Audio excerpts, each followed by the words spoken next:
இயக்குனர், நடிகர், திரைக்கதை ஆசிரியர் அப்படின்னு சொல்லிட்டு பன்முக திறமைகளால் முத்திரை பதிச்ச பாக்யராஜ் நேற்று மாரடைப்பு காரணமாக உயிரிழந்துட்டாங்க.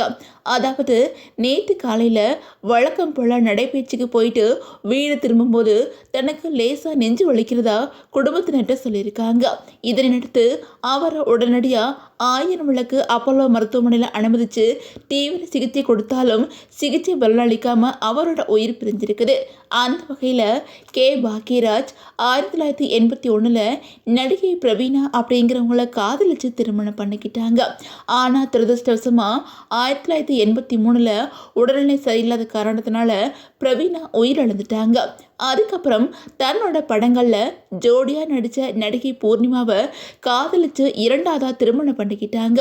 இவங்களோட திருமணம் அன்றைய தமிழக முதல்வர் புரட்சித் தலைவர் எம்ஜிஆர் அவர்கள் முன்னிலையில் அவரை தாலி எடுத்து கொடுக்க பிரம்மாண்டமாக நடந்துச்சு. இந்த தம்பதிகளுக்கு சரண்யா அப்படிங்கிற மகளும் சாந்தனு அப்படிங்கிற மகனுமே இருக்கிறாங்க.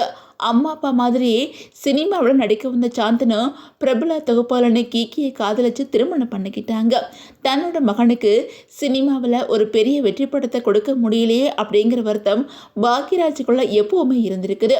மகன் சாந்தனு விட பாக்யராஜோட கவலையும் வேதனையும் அவரோட மகள் சரண்யா பற்றி தான் இருந்துச்சு அப்படின்னு சொல்லிட்டு அவருக்கு நெருக்கமானவங்க சொல்லி வந்துக்கிட்டு இருக்காங்க.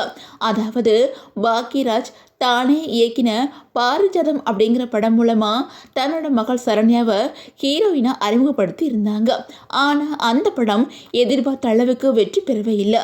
அந்த படத்துக்கு அப்புறம் சுமார் 18 வருஷங்கள் சரண்யா எங்கே இருக்கிறாங்க, என்ன ஆனாங்க அப்படின்னே தெரியாமல் ஒட்டு மொத்தமாக திரையுலக விட்டு ஒதுங்கி மர்மமாக இருந்தாங்க.